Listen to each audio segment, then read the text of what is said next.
Hi, it's Tim Hagen from Progress Coaching, and welcome to another episode of Coaching Conversations. And I wanted to make you aware of something very cool that we're doing on a subscription basis, and we'll put a link in each one of our episodes. But every Wednesday, we're going to be doing what we call an audio podcast workshop. That workshop will be roughly about 14 to maybe 20 minutes per episode, with each month having a theme from a coaching model, using feedback strategically, to coaching self-awareness, and so on. So if you could, look in the body or in the content description of each episode, and you will see a link where you can join this subscription. These are literally 4 workshops every month, teaching specific strategies to address a particular area of workplace coaching, as it relates, again, to things like awareness, motivation, teamwork, and what have you. Here's the cool thing. It's only $10 per month, and each month you will get a handout that we will follow along with. So we also give you a tool for you to take notes as we go through each episode. We hope you'll check it out. Hi, everybody. Coaching in 2023 and beyond. The coaching industry has greatly changed. For those of you who did not get it, we are going to be following 3 columns in terms of agenda items: the why of coaching, the how of coaching, and coaching trends to know. So we did have somebody on our staff send out a introduction with a overview of the agenda. So in each one of those columns, the why of coaching, the how of coaching, coaching trends to know, I'll be covering 3 main bullet items in each one of those. As we get started, let me add some context to what we do as a company. We do not do coaching per se. What we specialize in is going into leaders, into environments and organizations, and teaching leaders how to coach. So if you happen to be a coach, I think there's tremendous value in that. So with coaching, I'm going to cover a lot of different things today in about 20 to 25 minutes, and then make you aware of an opportunity at the end. Again, no big sales pitch. For those of you who are raising your hand, I typically do not turn on other people's microphones, only for the fact of connectivity, sound quality. It can be a little bit clunky at times. So when we think about coaching today, the ICF has reported, I think it's grown at 4.7% this year. The industry continues to grow. Organizations and want their leaders to coach more. I would also tell you that more people are entering the coaching field probably now more than ever. And it really begs the question, first of all, what is coaching? Coaching is about investing in somebody. And it's really a 2-step process. Number 1, it's getting someone to look in the mirror. Number 2, it's getting them to take action on number 1. Very few people do number 1 on their own. Most people don't look in the mirror. So if I go up to somebody and I say, Melissa, you've got a terrible attitude, Melissa's not going to hug me and say, geez, Tim, thanks for the revelation. She's typically going to be what? Resistant. And so when you are coaching, it should be very question-based. So getting someone to look at themselves is hard. And the way you do that is you ask questions. So the why of coaching, especially in the workplace. The reason why we coach is so people can develop. Most people do not arbitrarily develop on their own. They will often think, well, geez, it's the company's responsibility to do what? To train me. It actually isn't. It's their responsibility to develop you specific to the job you have. So when we think about personal development, talent development, we have to really think about some of the things that are going on out in the field. Now, I'm going to cite this in one of the bullet items that I'm going to cover here in a few minutes, and that is McKinsey actually talks about 41% of people in the workplace today are looking for jobs due to a lack of career coaching conversation and development. Think about that. That's a startling statistic. So think about that just for a second. 4 out of 10 people are thinking about leaving. Now, what do we typically hear in terms of why people don't coach? They don't have time. That is a smokescreen for the real reason. The reason people do not coach is they do not know what to do or say. It is a different language. You don't go home to your spouse and say, honey, what are your thoughts on a movie? You go home and say, do you want to go to a movie? See, we're very used to correcting and fixing and telling. We're not used to, especially in the corporate work environment, to asking questions and sincerely, truly, actively listening to one another. The why of coaching. If you are not coaching, You are non-verbally telling someone to leave your organization. Please do not have the misguided assumption that, well, that's not what I mean. That's not my intention. It doesn't matter. Silence gets very loud in an employee's mind. Now, number 2, how do we coach as a training partner? If you're in the training field, you are free to send me a message in my LinkedIn. Training has not been the problem for decades. Training will never be the problem. The problem has always been training reinforcement. We have to position leaders, people who are responsible for the end of the year reviews, to become your partners. The reason they say they need more training is because it exonerates them from having to mentor and coach. So how do we provide coaching as a training partner? We have to help them understand what to do and what to say. So if you are teaching a class, let's say on negotiation skills, we want leaders to reinforce that, right? So let's pretend it's a sales part of the organization. We want them to do what? Become our partners. You're going to have to create a map. You're going to have to create a solution so it makes coaching easy. Now, we do something here at Progress Coaching called coaching maps. We give the exact questions, activities, learning projects, supplemental coaching, and we give the phrases of how to coach to what motivates somebody. So when you are coaching or you're providing training, you want people to be your coaching partners. What you have to do more than anything is make it easy for those people to reinforce your training. Number 3, the number 1 statistic I love about coaching and self-awareness is by Tasha Eurich. And Tasha Eurich, I love this book called Insights. Her name, again, is Tasha Eurich, E-U-R-I-C-H. The title of the book is Insight. She reports, she has a PhD in industrial psychology, and she literally says, in her study, 95% of people in a survey said they were highly self-aware. When she tested them, only 10% of people were. Remember our definition. I've shared that definition for 29 years. Number 1, it's getting someone to look in the mirror. Number 2, it's getting someone to take action. And number 1, very few people do number 1 on their own. That's why we all need to coach, everybody. When was the last time, to add a little humor, someone walked in and said, Lisa, just want to let you know my attitude's going to stink for the next couple months, and I'm probably going to undermine a couple of your directives at the water cooler, and I'm going to probably recruit some more negative people to join me. Now, while some of you might be laughing, and of course I can't hear you, think about that for a second. The Gallup organization reports 29% of people are actively engaged in the workplace. 71% are neutrally or actively disengaged. Wow. 7 out of 10 people are neutral or negative. 41%, according to McKinsey, are thinking about leaving due to a lack of career coaching conversations. And we don't have time to coach? So let's get to the how of coaching. I cannot stress this enough. We do not do it socially. We typically don't do it when we lead. We typically don't do it when we have conversations in the workplace. Yet, when you coach, you need a coaching model. It does not have to be ours. There are tons of really good coaching models out there. Now, we happen to teach a 4-step coaching conversation model where you can have really fruitful, impactful, powerful coaching conversations in as little as 8 to 10 minutes. And we design it because of the whole time barrier. Number 2, have a feedback model. If you don't have models, it's kind of like telling someone to get up and do a keynote. And oh, by the way, don't have an outline, don't have a framework, don't have a plan for your speech. It's not going to work. So you have to have a coaching model. Here's why. What we teach at our company is the following. You first have an awareness conversation. Then number 2, you implement a 4-step model. So the 4-step model is a learning project. Then it's a discussion. Then it's an activity. Then it ends with the learning project. So Sixto, let's pretend I'm coaching you.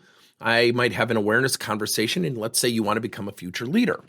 The learning project could be, Sixto, you need to come in every week with an example of something where you've had a really good direct conversation where there might have been conflict, and maybe one where it didn't go as well as you thought. And let's say we're going to focus on you having crucial conversations to prepare you as a future leader because you're nervous about that. What's going to happen is every week Sixto's going to come in. And that learning project is going to do what? Drive ownership and accountability. When he comes in, what are we going to do? We're going to have a discussion. Guess what I'm going to use, which I'm about to teach you some really cool questioning techniques. I'm going to ask questions. What did you do? What did you learn about yourself? What went well? What would you improve? What skills need to be practiced? See, I do that somewhat fluently because I go back to our coaching conversation model. I practice it. You cannot arbitrarily improve something you do not practice. And so when leaders say, I don't have time, it's a smokescreen. They don't know what to do or say. They are vulnerable. Coaching is, to a certain extent, a different language. Now, coaching models. When I ask Sixto those questions, I might say, well, Sixto, let's go into an activity. Let's practice that conversation you had with Michael. And then we practice together. Guess what happens? He's going to get better at it. He's not going to be great right out of the gate. No offense, Sixto. He's going to get better at it. Then at the end, I'm going to bestow ownership and accountability on the rightful owner again, the person I'm coaching in this hypothetical case, Sixto. He's going to do what? Come in next week with another example where you had a great conversation where there was conflict or turbulence, and maybe one that went well and one that didn't go as well. That drives the relationship. Now, what we teach in our model is it takes typically 3 stages to go through: effort, progress, and results. And we teach people how to monitor that within the coaching model. If you do not have a model, people are going to shoot from the hip. When people shoot from the hip, what do? They tend to talk too much. Think about a salesperson. There's been sales training for 30, 40 years. You know what they always teach? Needs-based selling. Ask open-ended questions, much like coaching. Guess what we don't like about salespeople? They do what too much? They talk too much. So when we're coaching and we ask open-ended questions, we've got to really listen. So bullet point number 2 under the how of coaching, the power of questions. My advice to all of you, do not start your coaching questions with the word why. Here's why. Why tends to create a negative connotation.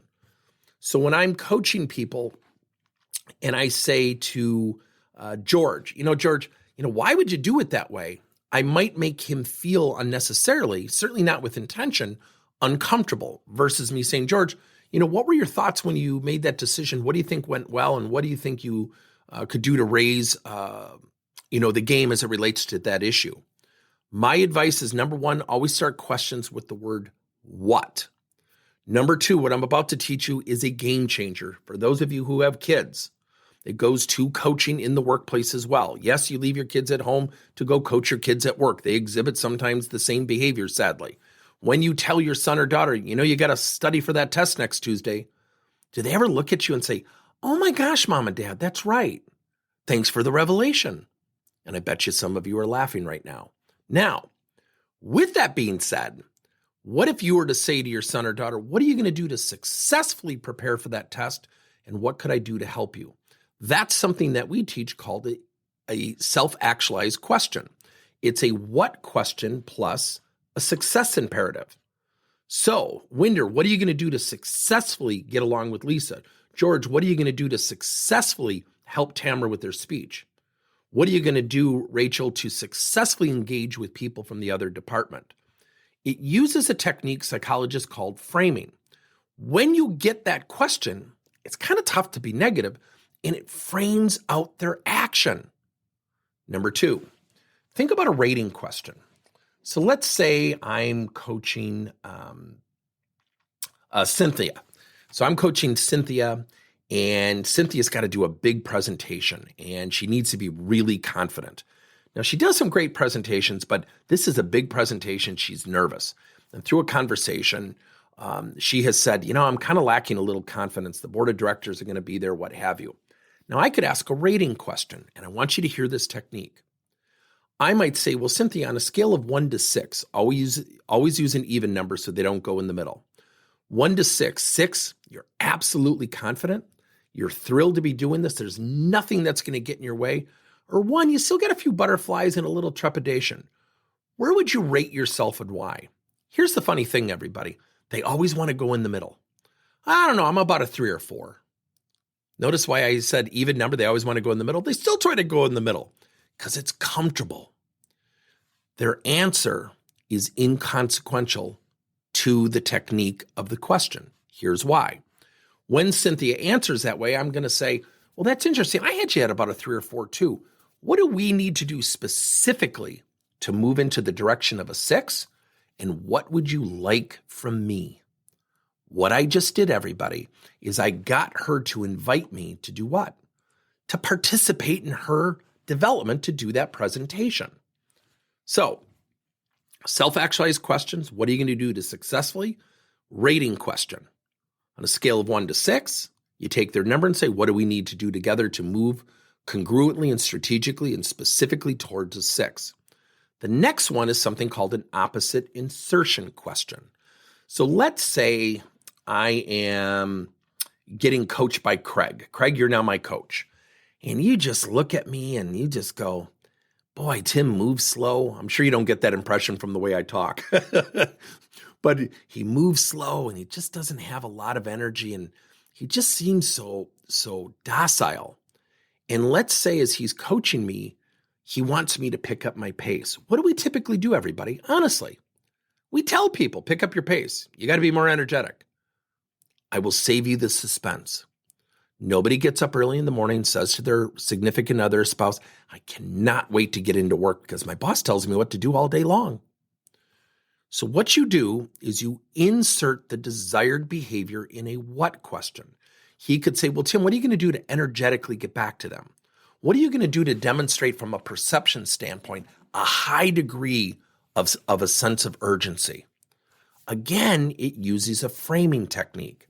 So what I just taught was self-actualized, rating questions, and insertion questions. Now we teach literally about 20 to 30 different questioning models. I'm not going to go through all of them, obviously, in the time. Those require practice. Now, under the how of coaching, let's go back to our public speaking. Let's go back to being more energetic as a teammate, okay? No time barrier.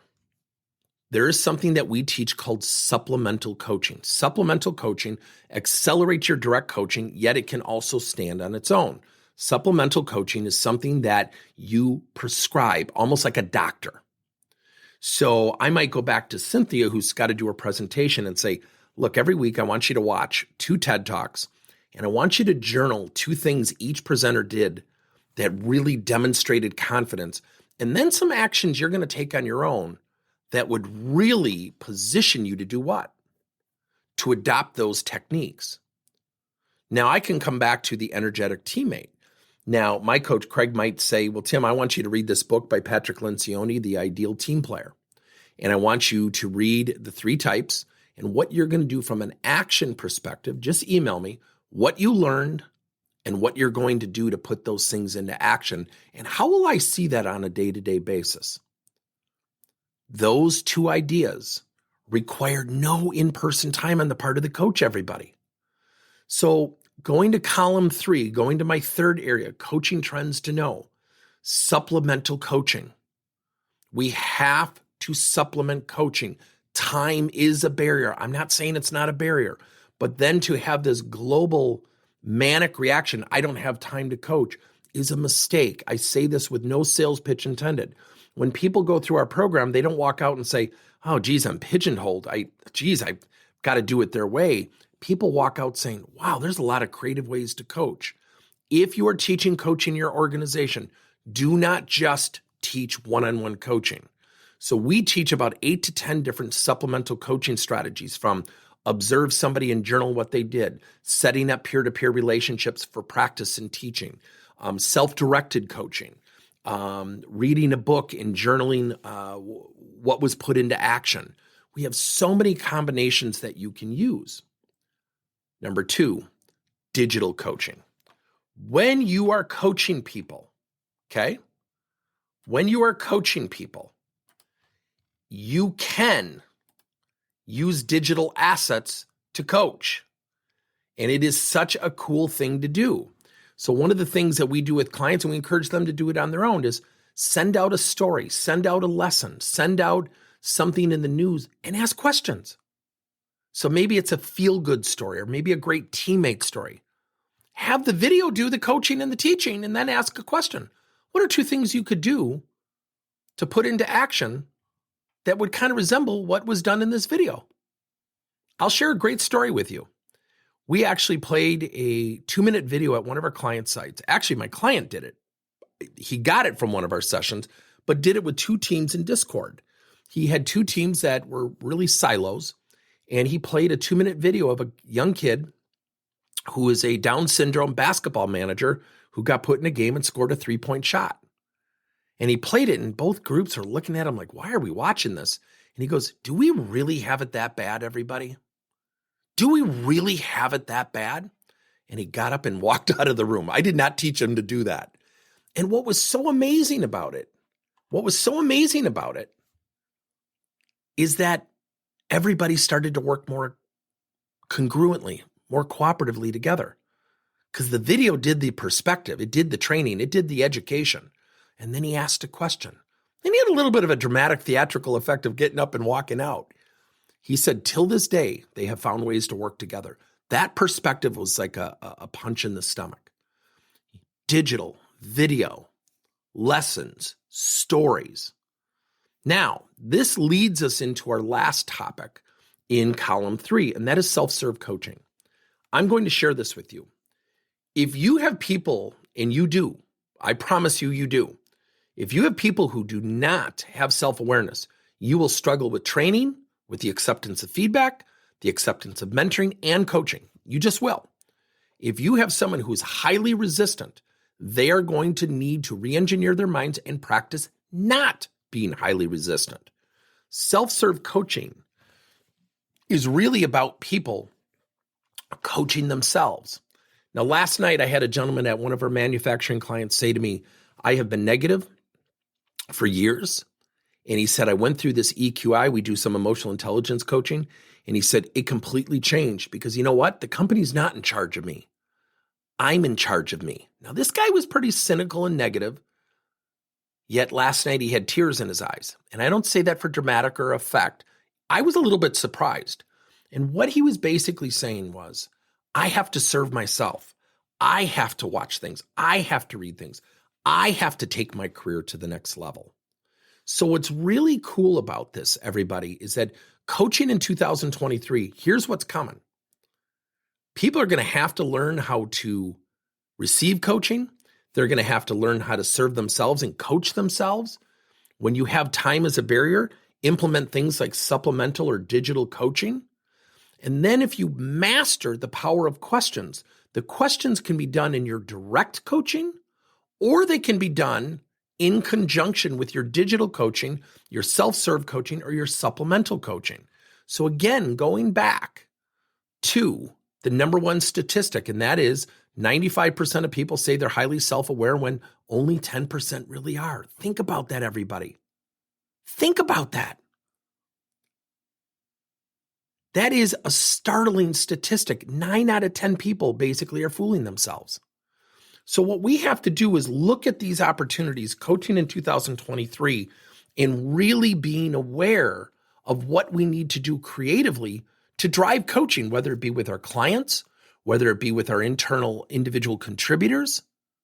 And that is probably one of the biggest challenges that we will have in 2023 because the market's changed, the labor market's changing. We got 40% of people thinking about leaving due to a lack of career development. Leaders need to be able to have career development conversations. So let me make you aware of something right now that we do at Progress Coaching. I will make it very brief, I promise you. If it intrigues you, just click on my name and you can send Coaching Pod info. We do a training program called Progress Coaching, and then we have something called Coaching Pods, where you get together with people from other organizations twice a month in topic-driven group coaching sessions, and we practice and we design and we do critical thinking and we laugh and we have fun. If you're intrigued by what you've heard today, this is what we cover all the time. We will literally get into questions. So all you have to do is click on my name, send me a message inside LinkedIn, and just say something to the effect of send pod info, P-O-D. And what that does is we do it privately with companies, but we also have public coaching pods where people are literally practicing with people from other organizations. We do breakout sessions, we do practice sessions, we do design sessions. We have topics like conflict, teamwork, attitude, motivation, acceptance of feedback, you name it, we probably have covered it. If you are not practicing as a coach, and if you happen to be a coach in your own business, we have coaches in our pods as well. Practicing the craft of coaching is critical, everybody. So I hope this has been helpful today. If you're interested, again, click on my name, send me a quick message inside LinkedIn. I'm interested. Otherwise, I won't bother you. But I would tell you the why of coaching is expanding. The how of coaching is tremendously expanding. If you are not expanding with it, and I'll tell you one thing that we didn't do at the start of this year, we have a whole program now on coaching career development. We did not have that at the start of the year because coaching is really an application to market trends and things you're going through with your clients or inside your organization. The coaching trends to know: digital coaching. How are you going to facilitate self-serve coaching? How are you going to supplement your direct coaching and accelerate talent development? So if intrigued, click on my name, send me a quick message, and I will send you information on our coaching pods information with a link where you can sign up. We'll probably put in a discount code there for you. Again, this is not a get-rich-quick scheme. Our clients are typically very large, publicly traded clients, but our public coaching pods is one of our groups has about 55 members. It is a lot of fun, and you get to pick and choose. You also get to work with myself or one of our coaches in a one-on-one endeavor. So again, click on my name. If you're intrigued, send me a message, as some of you are doing that right now. Thank you, Safir and Hend. Just send me a quick message, and we will send you information on our Coaching Pods program, and we will go from there. I hope this has been helpful. I always show up early and play Irish music at my live LinkedIn event, so I hope you're cool with that. Everybody have a great weekend, and we will talk to you soon. Thanks, everybody.